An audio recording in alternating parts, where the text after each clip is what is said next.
Namaste, one of the most iconic places in Colombia, located 60 kilometers from Bogota. This lake is 3,100 meters above sea level. It is a spectacular circular lake with emerald green waters, full of fantastic stories and mythological narratives, or probably eternal truths that we will never be able to reveal. This was the cultural and religious epicenter of our ancestors, the indigenous Muiscas. It has always been considered an enigmatic and coveted place because of the treasures that are probably submerged in this lake. The first legends tell that a captivating cacique, the chief's wife, one day, fleeing from the accusations of infidelity made by her husband, the cacique, threw herself with her daughter into the lake. The sovereign could never overcome this pain and did everything possible to rescue her, but it was in vain, and died with this love nailed to his heart. Other legends state that in the Guatavita lake were carried out the designation rituals of the new regent, the cacique and chief of the Muiscas.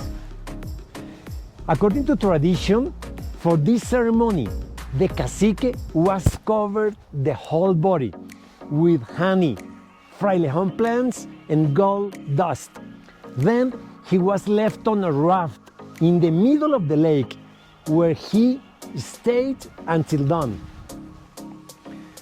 When the first rays of the sun came out, the young cacique bathed in the waters of the lake to reaffirm his hierarchy, and threw into the lake the garments of gold, emeralds, and other precious stones that he had with him in honor of the gods.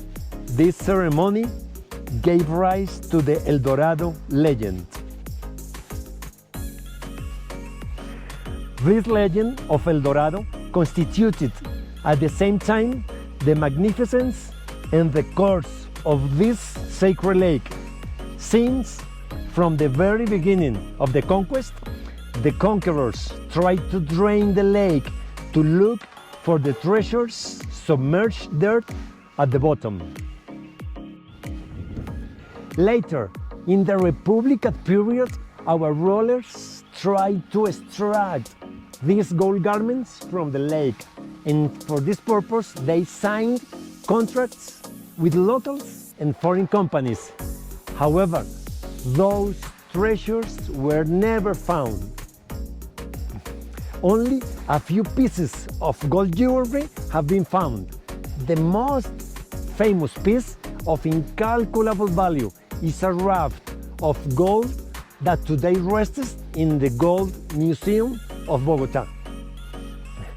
This lake condenses stories of love, of gods and goddesses, of treasures, of divine creations, and of course, and this is never lacking, stories about the excessive greed of human beings. Be that as it may, the air that is breathed here is supernatural. The vital energy that moves us here is repowered. The mind, the soul, and the heart is merged. And whoever climbs these mountains, walks these trails, and observes this enchanting lake will never come back the same. This astonishing and mythological lake is located in the municipality of Sesquilé, very close to Bogota in the Republic of Colombia.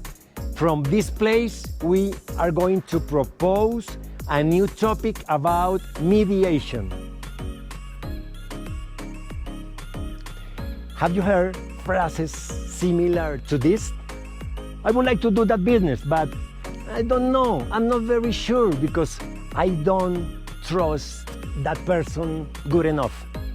Well, this is more common than one might believe.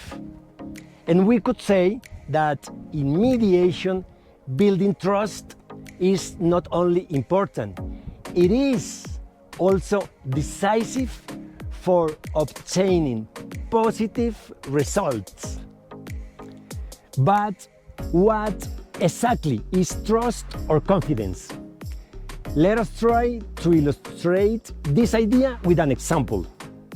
For what reason, when we get on the plane, do we trust our lives to the pilot and to the plane's crew? If we don't even know them.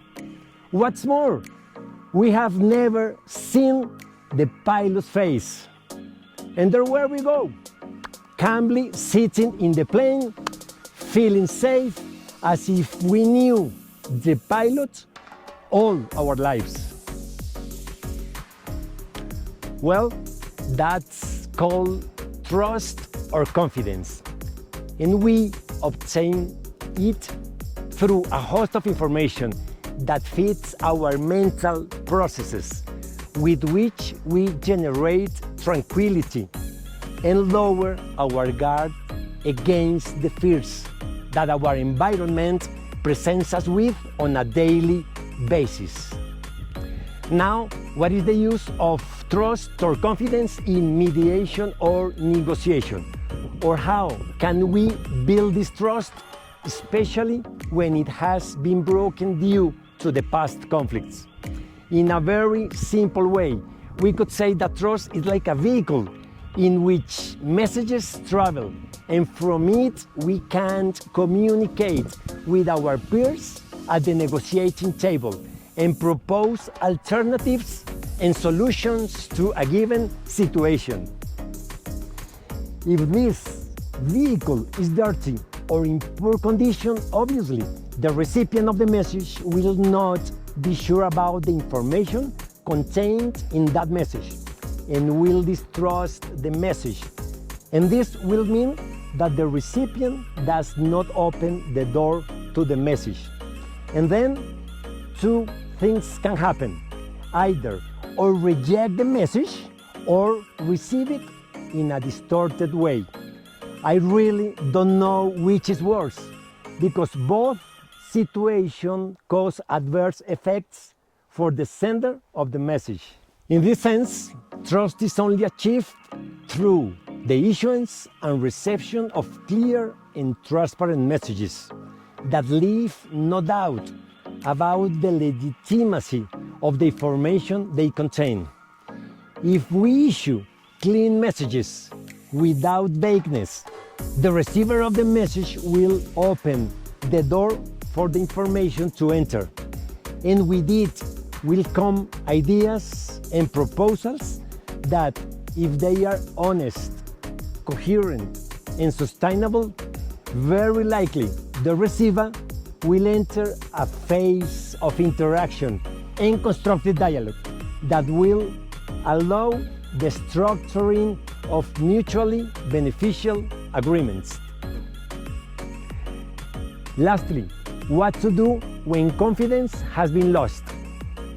Get out of your comfort zone, embrace your mistakes, learn from them, but don't dwell on the past. Offer apologies, sincere apologies. A false apology is worse than the mistake itself. Give something as a reward for the mistake made. Doesn't have to be something valuable, but something significant and symbolic. A chocolate never hurts. Once the issue is over, don't speak again about it unless necessary. The past is gone. Go slowly with baby steps. Do not despair.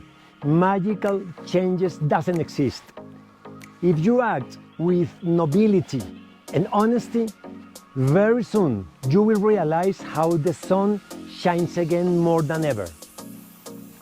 When you see the opportunity and the sea is calm, try again to restore old habits with that person or that company, and that as if nothing had happened. And above all, Do not lose your essence. You made a mistake, but to err is human. The finest sunlight or moonlight wherever you are in this lovely planet.